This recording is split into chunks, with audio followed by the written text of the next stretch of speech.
Sim, você chegou no Monza Experience, que é o único canal internacional para falar apenas besteiras sobre carros velhos, do tipo Monza. É isso. Estamos aqui a bordo de hoje do Segura que Vem a Vinheta.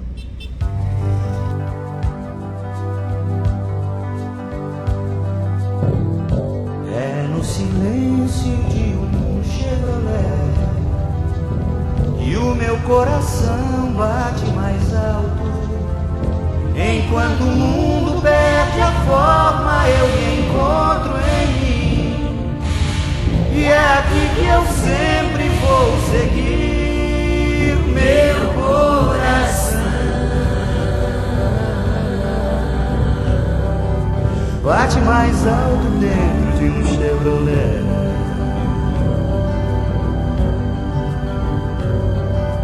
Bate mais alto dentro.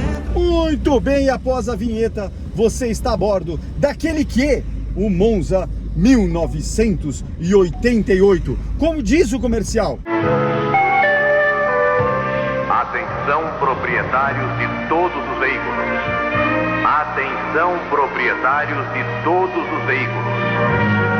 Temos o prazer de anunciar que encontra-se em nosso estacionamento o Monza 88. Obrigado.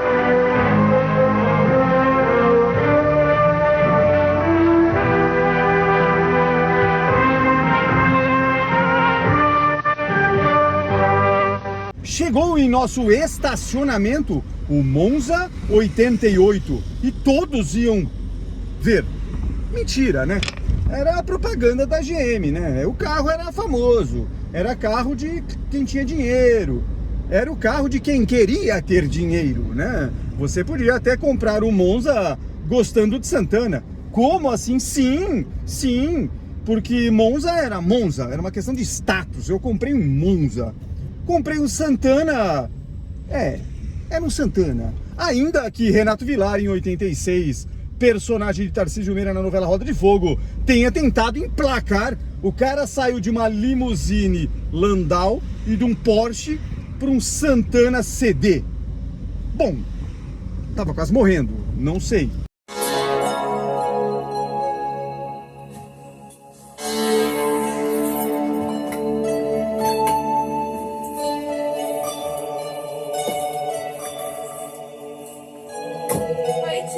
Oi, Ana. Gostei desse carro, é mais simpático. É mesmo? É, a limusine dava um ar de Al Capone.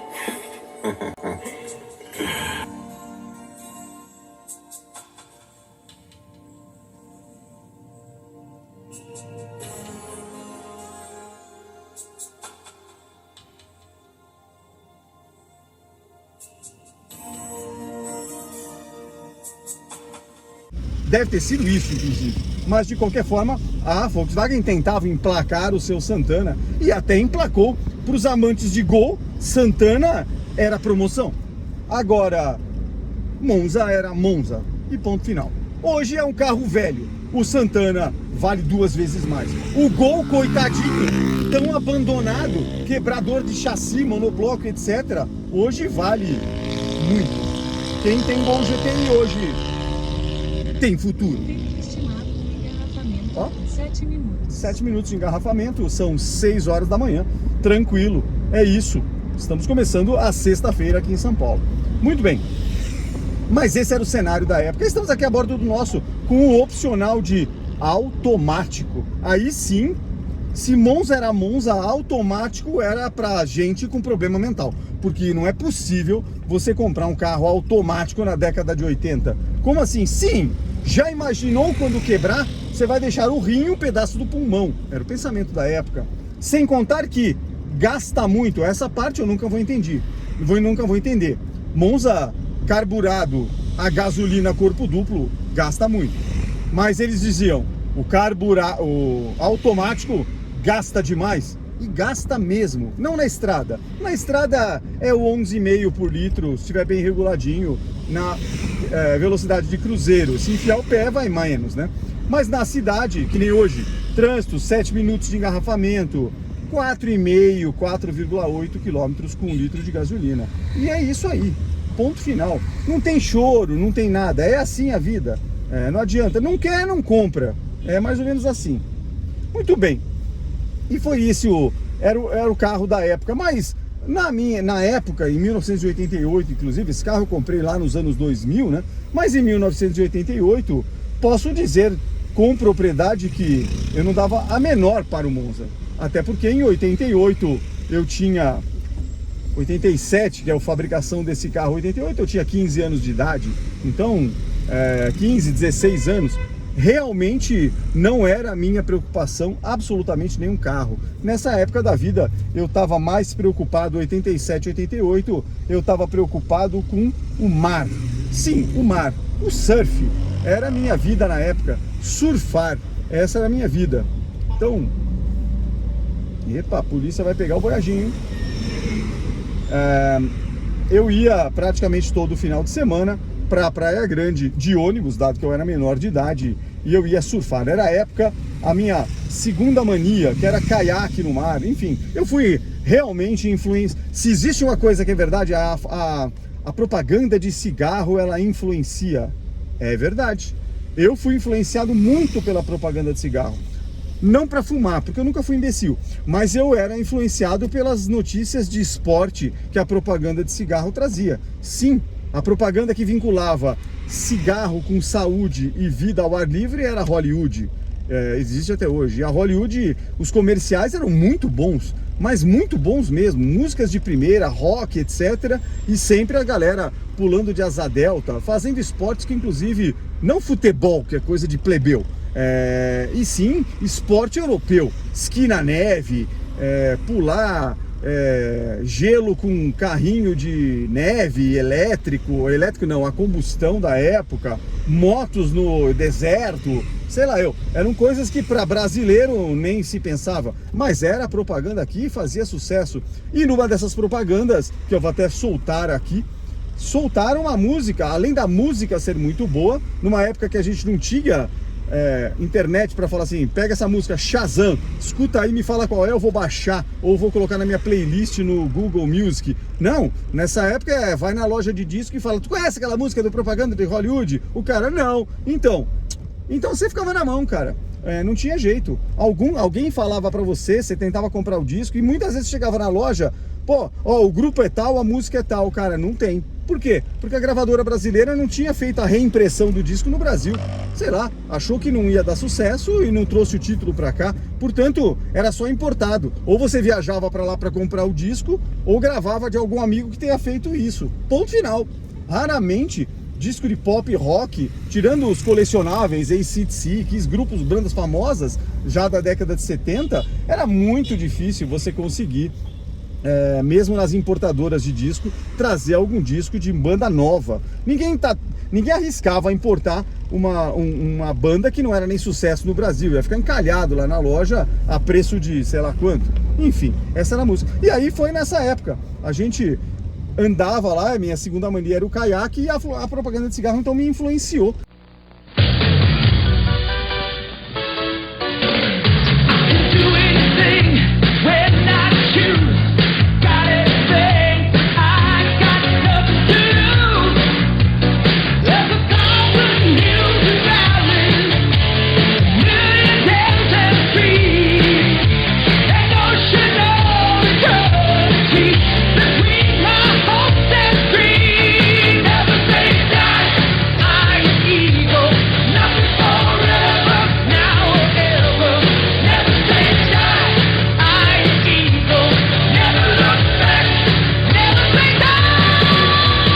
Hollywood, o sucesso.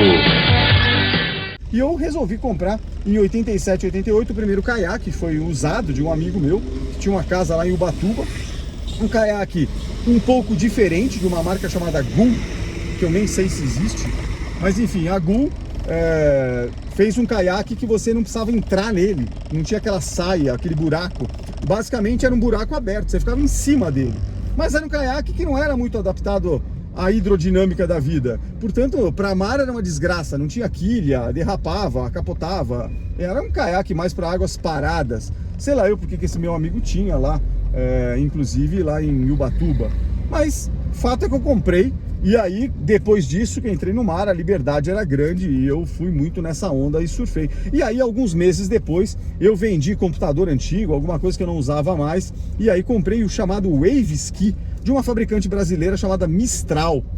Vou pôr a foto do Wave Ski aqui, uma foto antiga, da década de 90. Esse Wave Ski tá comigo até hoje, tá lá na garagem do apartamento da praia, e de vez em quando a vontade ainda aperta, eu desço, o mar tá menos bravo do que eu enfrentava antes, porque eu já tô um cara velho, eu entro com ele e desço umas ondinhas, até porque Praia Grande com ondas também não estamos falando de Waimea, não estamos falando das Ilhas Fiji, nem do Havaí, estamos falando de uma onda de 1 metro, né? Então, mas era isso. Então a gente surfava, a galerinha de prancha, eu nunca consegui ter a mínima habilidade motora para ficar em cima de uma prancha, além do medo de cair e me arrebentar, então o caiaque me parecia melhor. Eu estava sentado ali no caiaque, com o remo na mão, com um controle maior do que simplesmente a minha mão. Essa era a minha aposta. Bom, e daí eu fiquei muitos anos com esse caiaque. Então, esses 2 anos da minha vida, 87, 88, basicamente a minha rotina diária era, portanto, durante a semana escola,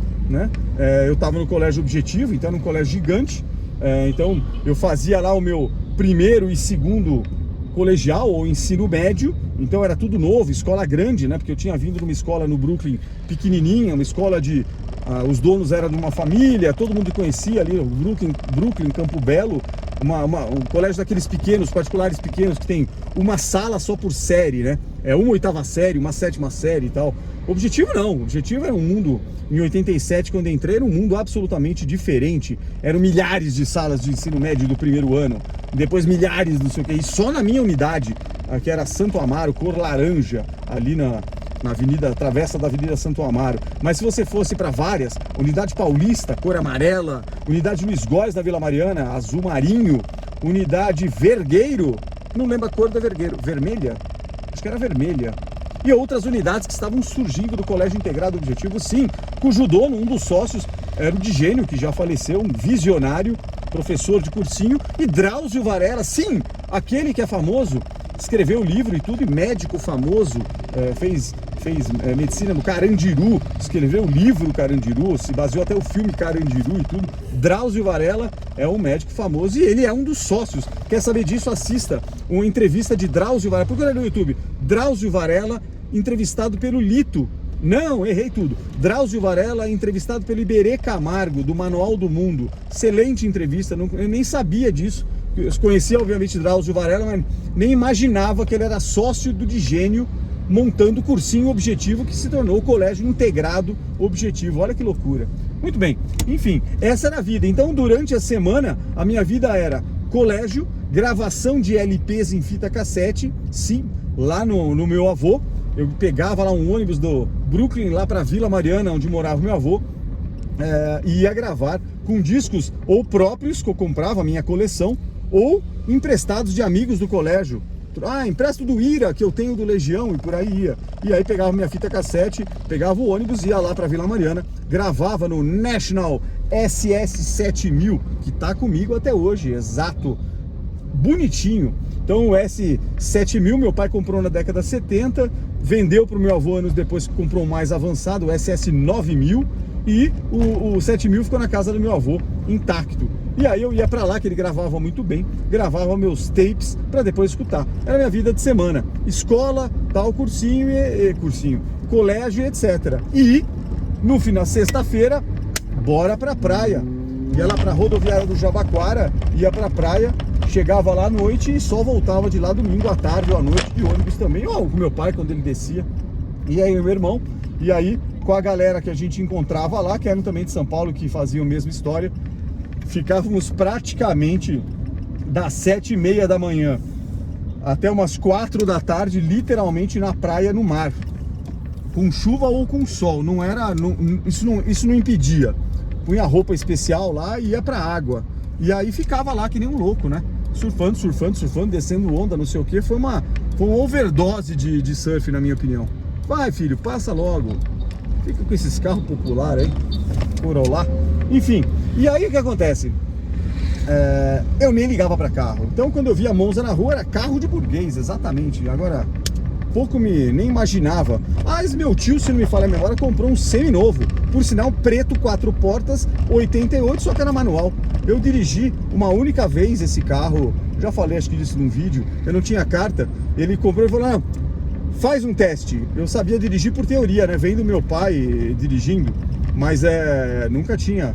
E aí levamos do Klabin, que naquele momento não era nada. O Klabin aqui em São Paulo é um bairro chique hoje em dia, com muitos prédios. Quer dizer, chique de novo rico, né? Não é um chique tradicional, mas enfim, é um chique hoje de novo rico, apartamento de milhões, aquele negócio todo. Naquela época não era nada, era um monte de rua lá que as construtoras estavam começando a comprar os terrenos. Então era um excelente local para você praticar dirigir. Então, meu tio morava do lado, também ali na Vila Mariana, e foi para lá e dirige aí. E aí eu senti a direção hidráulica, falei, caramba, ele falou, direção hidráulica. E quase arrebentei a roda traseira numa guia. Ele falou, vai estourar a roda do Monza aí. E era um Monza. E o comentário na família, fulano tá bem, ele comprou um Monza. Então, esse era o negócio. Enfim, era o ano de 88, era mais ou menos assim. E aí, quem diria, né? Anos depois, lá no ano 2000, fui comprar esse carro aqui também, não muito por paixão de Monza, e sim porque tava com carros mais antigos na garagem, comprei os dois, o 500EF e esse aqui, praticamente com intervalo de 6 meses cada um. E esse aqui ficou para Simone andar. Era o carro para levar criança no colégio e para fazer compra, né, em supermercado. Era o carro do dia a dia. A gente não viajava tanto com esse aqui porque ele era meio lentão na estrada. Eu gostava de viajar, era com o 500EF mesmo. Mas ficou muito tempo. E aí, uma época, Controlar veio aqui em São Paulo, já nos anos de 2010, por aí. Em 12 ou 13, o último ano do Controlar, nós tivemos que fazer o motor. Ele tinha 180, 190 mil, mas começou a dar uma fumacinha de leve azul, não passou mais no teste. Aí fizemos a retífica completa, isso faz 60 mil quilômetros, de 2013 a 25, é o que nós andamos, 60 mil quilômetros nesse trajeto. E até porque em 14 e 15 a gente já partiu para os Renault 0 km e esses carros aqui ficaram só para passear mesmo. Mas foi isso, a história do Monza aqui foi um acaso, e foi isso, e depois ficou aqui para contar a história. Mas foi essa a história aqui do Monza.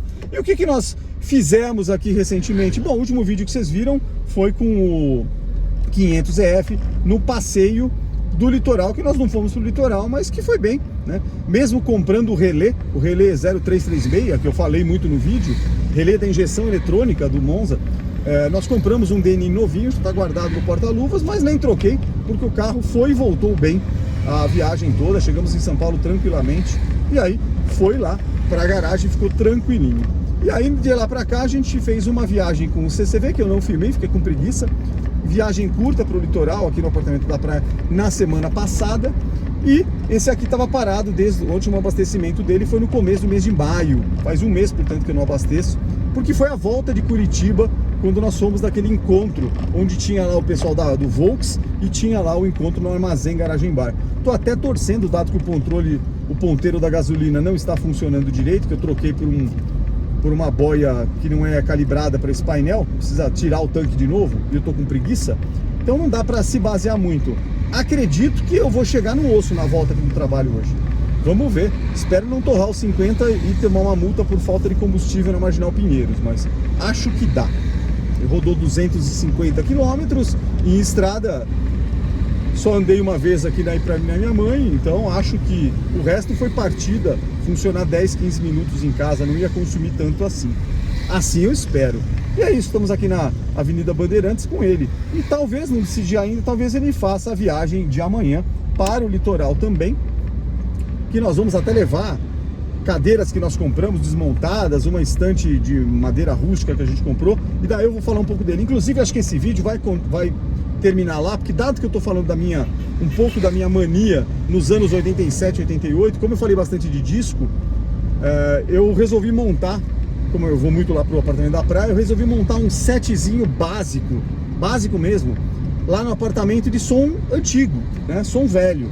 E para isso, como eu tenho algumas coisas guardadas, a Simone falou, você fica deixando esse monte de receiver guardado no armário pra quê? Eu falei, é verdade. Eu falei, mas é reserva, mas você tem mais de um. Enfim, então, hoje aqui em uso em São Paulo, eu uso um Technics de 1979, intacto, com gabinete de madeira, tem uma boa potência, e ele é ligado em um par de caixas originais Master 78 da Gradiente, que estão intactas também, e duas caixas que eu mesmo aproveitei daquele 3 em 1 National, troquei o alto-falante de 8 ohms e coloquei em série 2 de triaxiais de 4 ohms da Pioneer automotivos. Em série porque geralmente o alto-falante automotivo usa a impedância. A impedância em ohms é como você mede a bobina do alto-falante, né? Então ele usa 4 ohms no carro. E o receiver, embora o Technics permita, eu queria ligar 4 alto-falantes ou 2 pares de caixa. Então você precisa fazer 2 pares em 8 ohms. Então a original Master Gradiente é de 8 ohms. Eu fiz, portanto, 2 falantes internos ligados em série. O 4, portanto, vira 8 ohms e aí ficou muito bom. Então essas 4 caixas fazem lá o kit da sala aqui em São Paulo, ligado em TV, receptor de tudo. Então isso facilita muito para ver um filme e tudo. E é muito legal você perceber a diferença de som entre as caixas. Sim, porque dentro de uma curva branca, digamos assim, né, aquela onda sonora onde você tende a medir em hertz e kilohertz as frequências, as altas frequências, também as agudas e as baixas frequências, você coloca aquilo e os alto-falantes de carro, hoje em dia, mesmo ligados em série, transmitem frequências numa determinada faixa e os Master Gradiente em outra faixa. Então é muito comum que, escutando nas 4 caixas ao mesmo tempo, você escute nuances de uma música ou até de um diálogo ou uma trilha de um filme na Master 78 de um jeito, no Pioneer de outro. Então parece que você tem um quadristéreo, mas não é. É simplesmente uma diferença de caixa. Bom, e aí eu tinha outros receivers guardados que eu comprei nesses anos 2000, comprava alguma coisa legal, em bom estado, funcionando. E eu tenho um outro Technics exatamente igual ao modelo do primeiro, só que máscara preta. Eu fiz o par, o máscara prateada, gabinete de madeira, que já apareceu num vídeo aqui no passado, ligado em tape decks e também para TV, e um máscara preta com gabinete de madeira preta, também da Technics, mesmo ano, que está guardado. É esse que eu vou levar nesse final de semana para o litoral. E aí ficou de reserva um Gradiente S125, que é um bom receiver Gradiente com bastante recurso e boa potência para casa. Lá eu vou ligar, eu vou mostrar depois para vocês, num par de caixas que eu não deixei aqui em São Paulo porque elas são 4 ohms, mas eu só vou ligar num par da Lando. São caixas que eu comprei também há muitos anos atrás, usei muito pouco, mas elas estão muito preservadas. Caixas da Lando de 100 watts cada uma, 100 ou 70 watts, não me lembro, lá eu mostro. Então que estão lá na praia já há bastante tempo na sala, guardadinhas. Então eu vou pôr em uso e vai ficar, portanto, um móvel antigo de madeira com um receiver Technics máscara preta, par de caixas Lando 4 ohms e vamos colocar também para gerar uma viagem gostosa, um toca-discos, exato. E aí eu comprei agora, do Loucos por Vitrola, achei para comprar um Garrar. Eu queria muito um Garrar. Um Garrar é o mais básico que tem, não é nem Bell Drive, que é por correia, ou Direct Drive. O Garrar é um toca-disco que é por roldana. É muito mal visto por isso, mas vai estudar a história da Garrar, que é uma fábrica de origem inglesa, você vai entender. A Garrar se firmou no mercado no pós-guerra, pós-primeira guerra, com um excelente fabricante de outros equipamentos de áudio, ainda gramofones, alguma coisa assim. Eles deram um grande salto tecnológico quando enfiaram a energia elétrica e, portanto, viraram os primeiros toca-discos já nos anos 50, no pós-segunda guerra, e eles dominaram o mercado. Dominaram mesmo, eles fizeram 2 máquinas, o Garrar 301, que é muito bem cultuado hoje em dia, e o Garrar 401. Se você entrar no Mercado Livre, talvez você encontre um para vender. Preço dele, R$25 mil. Quem tem, não vende. Objeto de puro de colecionador, é uma obra de arte num toca-disco. No estilo Direct Drive, o próprio motor traciona o prato, portanto com regulagem de pitch, uma série de coisas. Então, impossível ter. E a Garrar começou a fazer uma linha, obviamente, mais genérica, de toca-discos populares, que não tinham quase muitas regulagens, etc. E o Brasil, naquela época, nos anos 80 e eventualmente começo de 90, surfou da onda Garrar, especialmente Gradiente. Sim, a Gradiente, a própria National Technics, surfaram, licenciavam a marca Garrar, traziam para cá, para o Brasil, e colocavam o selo, com autorização da Garrar, que ficava, por exemplo, saíram muitos. O System 96, começo dos anos 80, o final de 70, que é um belo system da Gradiente. Vou ver se eu ponho a foto enquanto eu falo aqui. O System 96, o toca-discos é Garrar. Garrar tá escrito Garrar embaixo, Gradiente S96. Então quer dizer, o 3 em 1 SS7000 que eu tenho da National Panasonic, que também é Technics, vinha com escrito National, mas um Garrar mais antigo, com braço reto ainda. Portanto, eu achei para comprar gabinete de madeira restaurado, um Garrar. Eles mandaram para mim nessa semana. E o set então vai ficar um toca-disco Garrar, Gradiente S96, um receiver Technics máscara preta, caixas Lando. E lá, por coincidência ou não, eu tenho um tape deck na praia que eu uso, funcionando, que é um S Gradiente S96. Só falta comprar o receiver. Tô com o System 96 completo. Enfim, mas não é essa a ideia, eu não quero montar um System 96. Eu queria... eu levei o tape deck S96 para a praia, porque aquilo é um trator, aquilo não para, né? Trocou correia, fez uma revisão básica, aquilo não para. Ele toca muito bem, não grava muito bem lá, mas toca as minhas fitas muito bem. Então o set vai ficar lá guardadinho. Vou mostrar isso depois. E é isso, galera. Então aqui no trânsito eu vou encerrando aqui, porque é assim mesmo São Paulo, mesmo cedinho. E depois eu filmo pra praia, se for com esse carro, continuidade, e o 7. Fui.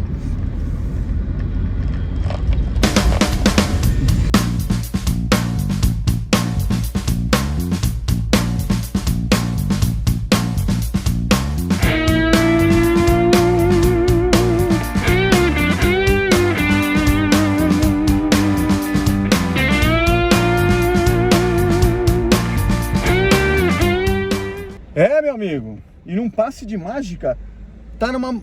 Eu sou o primeiro cara a fazer mudança num Monza placa preta. Na verdade não é mudança, nós vamos levar pra praia o meu set de som, olha aqui, ó. O meu Garrar, só que eu preciso fazer uma gambi aqui com a flanela, porque eu não prendi o prato. E deixa eu colocar uma flanelinha aqui pra ele parar de dar uma trepidada. Aí, ó. Não vai adiantar muito, mas acho que só dá uma aliviadinha, porque senão eu vou ter que prender essa mola de novo. E isso é um saco. Aí, ó, é isso. Aí, ó. Vamos pôr de novo a tampinha. E põe esse pano velho aqui só para não ficar encostando no porta-luvas. Bom, partida no bichinho. Maravilha. Oi, Si. Dá tchau aí na câmera. Simone tá hoje de motorista. Olha lá, tá lá atrás, olha lá. Mas é isso, deixa eu virar pra cá, porque é assim a coisa. Sei lá, vamos ver o que dá. E vamos pro litoral. E o carro não tem jeito, isso aqui é um móvel, entre aspas, vintage, que a gente comprou, que de vintage não tem nada, é só o estilo, que é tipo um... Eles falaram lá no Mercado Livre que era um negócio para café, mas não é.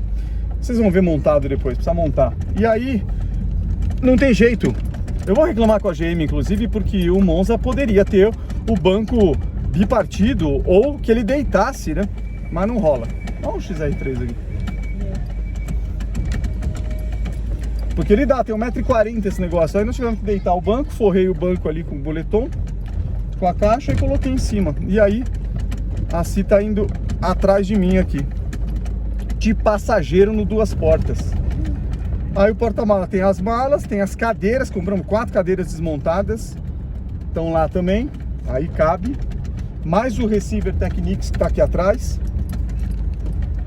o toca-disco e mala nossa, né? Roupa, não sei o que, essas coisas. Tamo indo. E vamos que vamos, olha lá. Vamos que vamos. Vamos fazer o retorno ali e vamos. Enfim.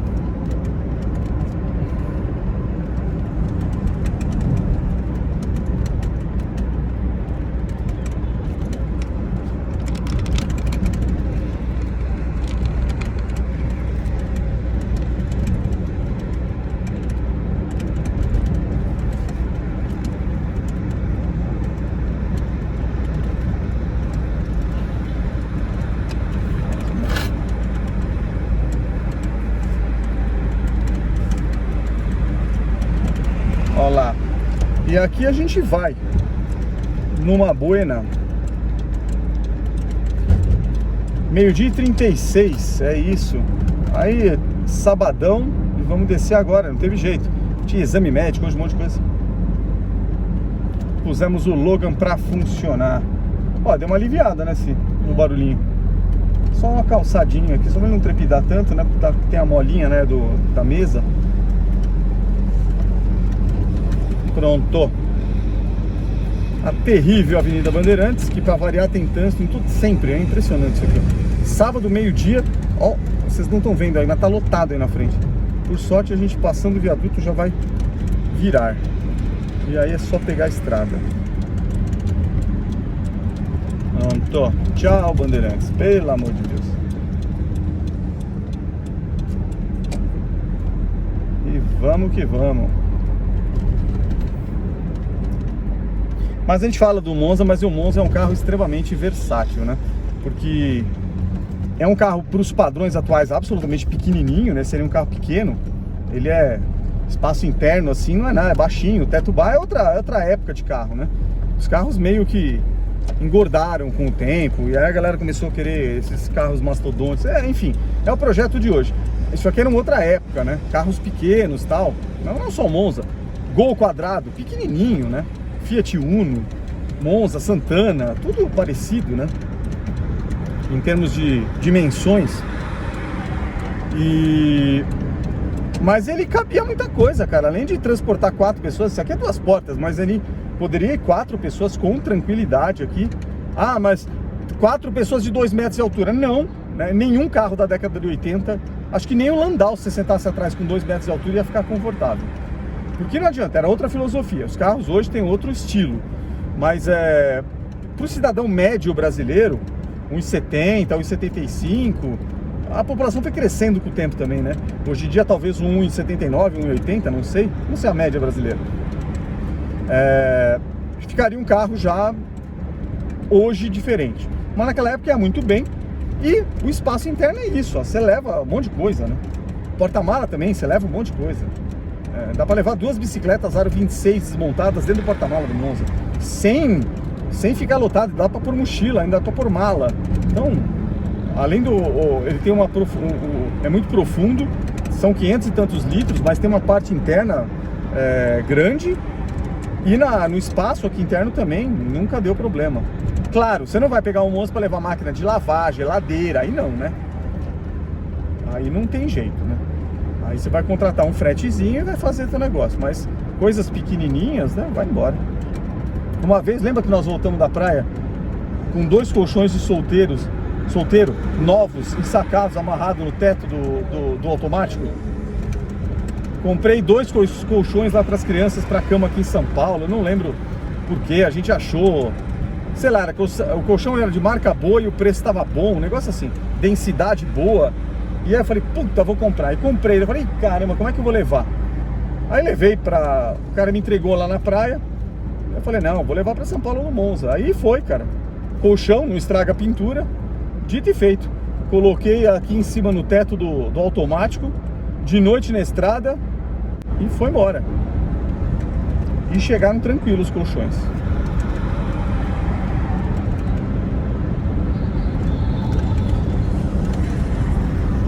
Olha aí. E é isso.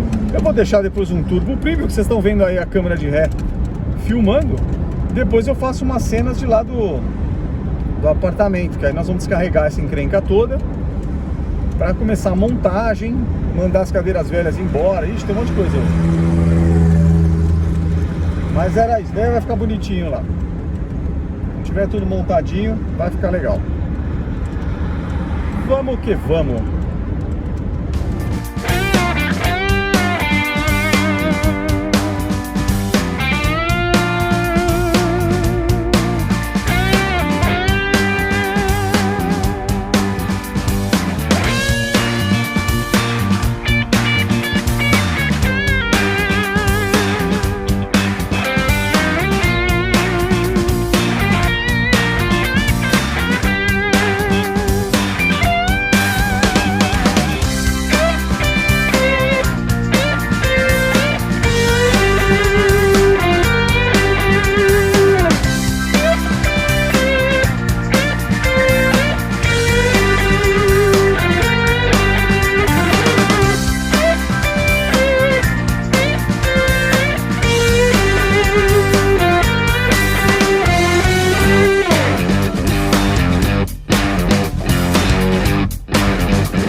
na praia, viagenzinha ontem tranquilinha, né?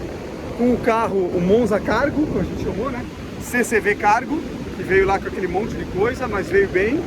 Os bancos estavam cobertos com camiseta, moletom, tudo para não encostar aquela parte do papelão do móvel nos bancos.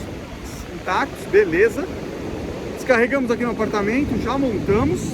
Vou mostrar aqui duas coisas. Primeiro eu vou fazer para vocês mostrar os componentes desse, ficou chique dizer agora, desse set. Na verdade, viadagem. Esse conjunto de som que a gente colocou aqui no apartamento, para os mais frescos, chama-se set. Então o set é composto. Quais são os componentes sonoros que você reuniu nesta configuração? Então, na nossa configuração LP Long Play de praia, a configuração é essa que vocês vão ver daqui a pouquinho. Porque por enquanto estamos aqui no meio do domingão. O clima vai mudar, como você está vendo aqui, ó, em direção ali a Mongaguá, que você não está vendo aí, mas são aqueles morros que dividem Mongaguá e Itanhaém, Peruíbe, litoral sul de São Paulo. O vento já mudou de temperatura, quando a gente saiu aqui para andar estava um ventinho mais quente, abafado, e agora não, o vento que está batendo já é um vento mais friozinho. O mar está bem gelado, o que a gente adora. E é isso, e o sol, bom, o sol tá em cima das nuvens ali, ó lá. Tá só um mormacinho. E pro lado do Guarujá, Santos, não sei o que, é o querido morro ali, que fica, daqui de onde eu estou, são 9 ou 10 quilômetros de distância de areia, até chegar no canto do forte, e daqui de onde eu estou, são mais 10 ou 11 quilômetros para chegar em Mongaguá. E assim, vamos andar mais um pouquinho e solta o set da praia.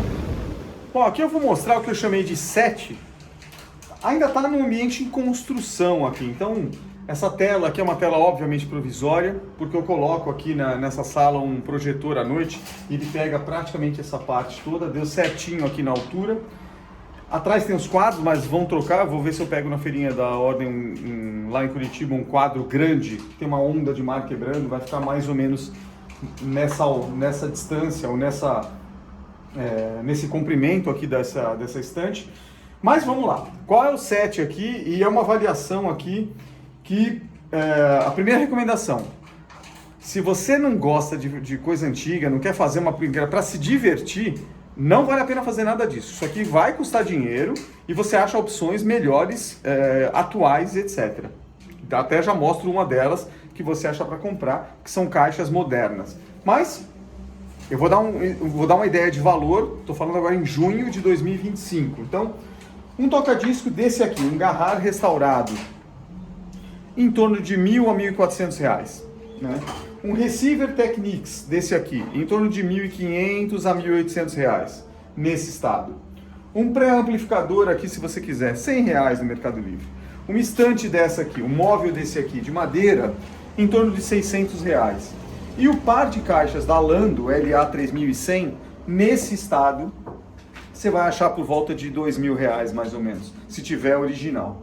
Então você vai somando essa brincadeira, não é barato. Nós estamos falando de R$2.000, mais R$1.000 e tantos deu 3,5, mais R$1.000 e poucos deu 4, quase 5, mais... Enfim, estamos falando aqui de R$5.000 e poucos, isso sem contar nos LPs.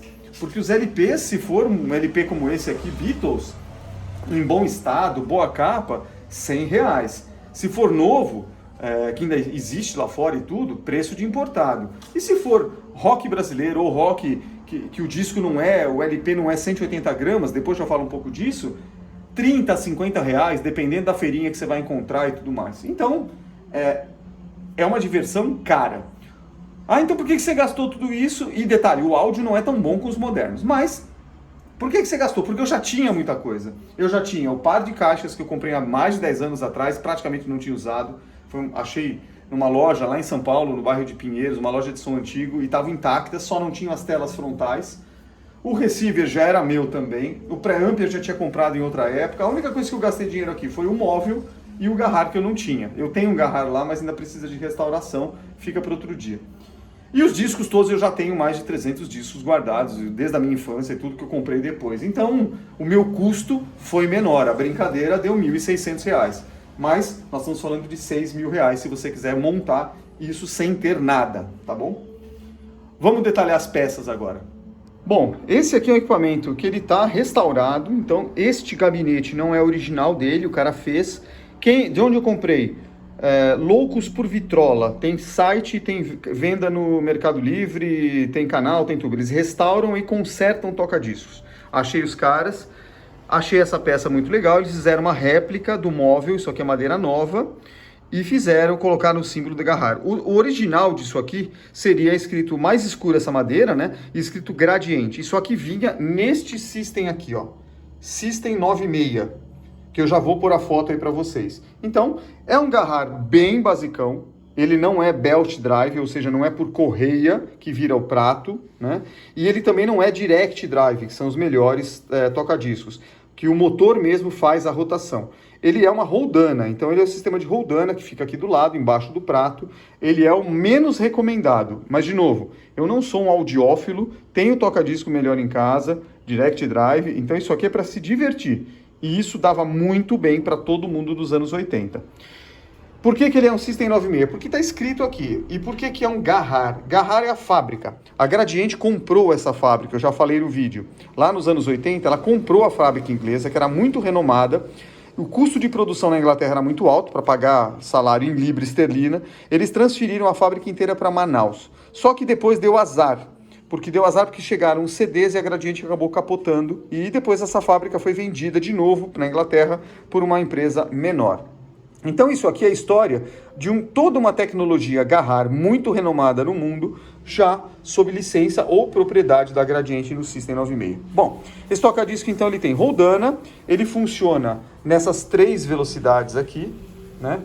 33, 45 e 78. Ninguém que eu conheço hoje em dia vai colocar em 78 rotações. Isso aqui é o RPM, né? 78 rotações do disco por minuto. São discos muito antigos, aqueles que caem e quebram. Não são desses aqui que são feitos LPs de petróleo, né? Que são flexíveis. Não é long play. O disco 78 rotações tem sulcos maiores. Você vai ter que trocar a agulha do toca-disco por uma especial, mas ele funciona. 45 rotações por minuto. É um disco padrão americano. Aquele bolachão que não é um pininho, é uma bolacha no tamanho desse círculo pequeno aqui do disco. E o conhecido no Brasil, que é o 33,5 rotações. Por que ele está mostrando 2 vezes? É o tamanho do disco, o de 12 polegadas ou de 7 polegadas. 12 polegadas é o LP padrão, como a gente conhece, nesse tamanho. O 7 polegadas é o compacto, ele vem mais ou menos até aqui. Por que ele muda isso aqui? Porque esse toca-disco ele é automático. Eu posso ligar, vem até o automático, depois eu já mostro em funcionamento. Ele leva a agulha até o ponto, no final ele volta, põe a agulha em repouso e desliga automaticamente. O que ele não tem? Que o meu outro Garrar tem, o pino para empilhar discos, com um bracinho aqui em cima, porque aí você poderia colocar até 3 discos aqui, 3 ou 4, 3 discos geralmente, e ele caía um depois do outro e você não precisava levantar da cadeira. Esse aqui, como era um System da Gradiente, então é assim que foi feito. O que ele tem na parte traseira dele? Basicamente, as tomadinhas RCA, vou tentar fazer assim, ó, saída RCA e cabo de energia e o cabo aqui do lado de aterramento, que nem estou usando, que vai lá para o receiver. Bom, então está aqui apresentado o nosso toca-disco. Parte de baixo, caixa Lando. Isso aqui é uma obra de arte mesmo.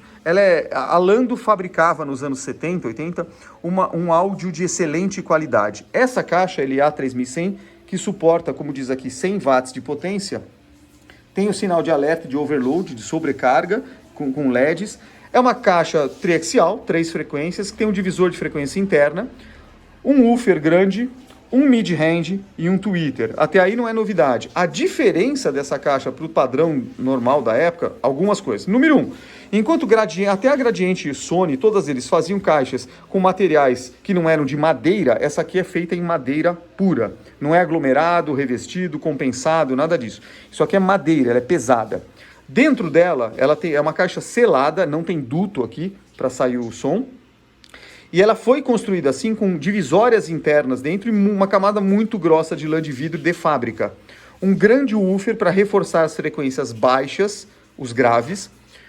E o mid-range e o tweeter de domo de seda, que é esse formato diferente. Ele dá um som mais...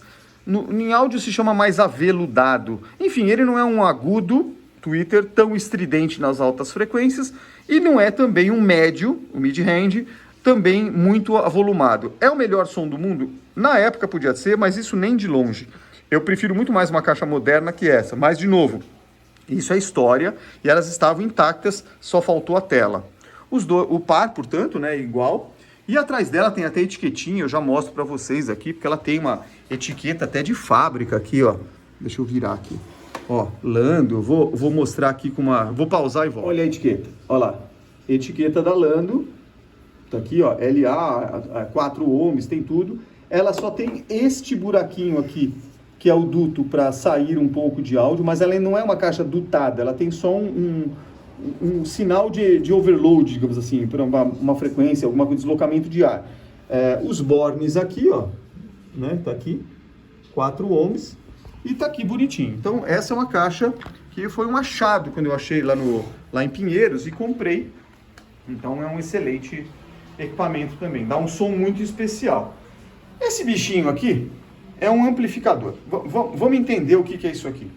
O toca-disco do jeito antigo, o toca-disco nesse modelo, quando ele é tudo mecânico, não tem nada eletrônico, o funcionamento é muito primitivo. Ou seja, existe aqui, isso aqui chama-se shell, é a cabeça. Aqui embaixo existem 4 fiozinhos que vocês estão vendo aqui, ó. Vou tentar aproximar. Esses 4 fiozinhos são lado esquerdo, direito, terra e positivo. Ligados nessa parte metálica aqui, que é a cápsula magnética, e portanto vem uma agulha. Não existe nada amplificando. A agulha que passa no disco, no sulco do disco aqui, ó, onde contém a informação, ela vibra para cima e para baixo, para os lados e tal, e vai transmitindo por meio de um ímã um sinal magnético, lado esquerdo e direito aqui desses fios. Esses fios aqui dentro, eles correm por dentro do braço, vão lá para dentro do toca-disco e já saem direto na saída RCA. Não passa por amplificação, circuito eletrônico, diodo, capacitor, nada. Vai direto. É um toca-disco muito robusto porque ele é 100% mecânico, engrenagens metálicas e é só isso. Aí vem a pergunta, como isso aqui vira música? Você precisa amplificar. Então esse sinalzinho magnético tem que entrar no receiver, no caso desses aqui antigos, na entrada fono. Aqui atrás, ó, na parte de entrada traseira. Ele entrando, que é a primeira aqui. Quando ele entra nessa parte fono, aqui dentro desse equipamento existe um pré-amplificador chamado padrão RIA, R-I-A-A, que é justamente o padrão convencional no mundo para transformar um sinal analógico num pré-amplificador. E depois disso ele entrega para o amplificador do aparelho, que no fim vai jogar para as caixas acústicas. Por algum motivo, uma das entradas aqui não está funcionando no fono, nem nesse e nem no meu outro desse, o prateado. Eu não acho que é o receiver o problema, eu acho que é alguma ligação, alguma coisa, não sei dizer, vou ter que pesquisar. Mas como eu tinha isso aqui para ligar em caixas modernas, esse equipamentozinho é um pré-amplificador. Então eu estou saindo com um cabo aqui analógico, está entrando nele aqui, ele entrega o padrão RIA, e daí sim, ele sai daqui e vem para a entrada auxiliar, já direto para o amplificador do receiver. Então é um equipamento que, no mundo normal, isso aqui seria dispensável. Você liga isso direto nisso, ponto final. Agora, se você não quer usar uma parafernália antiga como essa, com caixas antigas, quer usar moderno, eu já mostro uma Edifier, por exemplo, aí você vai ter que comprar um toca-disco e você vai comprar isso aqui. Você vai gastar isso aqui R$1.000 a R$1.400 nesse modelo e vai gastar mais R$100 nisso aqui e vai gastar mais uns R$1.500 na caixinha da Edifier que eu já mostro para vocês que a gente tem aqui para outra coisa. Bom, falando do nosso querido receiver, isso aqui é um receiver Technics que está em excelente estado de conservação. Ele vinha, né, isso aqui foi fabricado provavelmente no final dos anos 70 ainda. Ele é de madeira, um compensado aqui, pintado de preto, né? Tá aqui com uma tela de ventilação, e aqui esquenta mesmo, ele tem uma tela, lá dentro tem os transformadores, ó, ele esquenta bem. Tem aqui uma saída para 2 equipamentos, um que liga no momento em que eu ligo ele, dou energia, o outro direto na rede. Tem toda a parte para 4 caixas acústicas, 2 pares de caixas, estou usando só apenas um. As entradas auxiliar, entrada de saída de áudio e fono, e as antenas de AM e FM aqui, que obviamente eu não uso. Mas se você ligar uma antena, o rádio funciona. Funcionalidades que ele tem aqui, né? Quais são as funcionalidades? Então eu posso aqui selecionar as caixas, 0 caixa acústica no off, eu posso colocar apenas em mono, aqui é o mais fácil.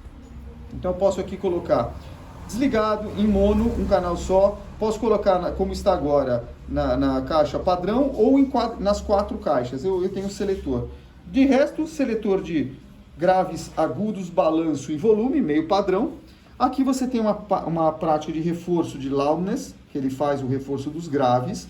Nessa outra parte aqui você faz a seleção entre tape, que é a entrada auxiliar, é esse apertando o botão. E esse último aqui que está apertado é o FM muting.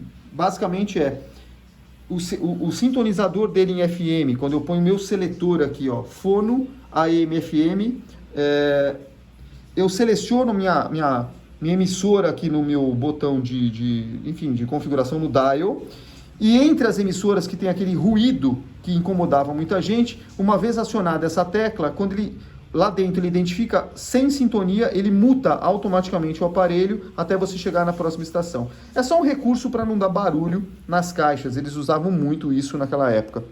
Enfim, esse é o equipamento. É um equipamento robusto e ele suporta uma caixa de 4 ohms, como você está vendo aqui embaixo.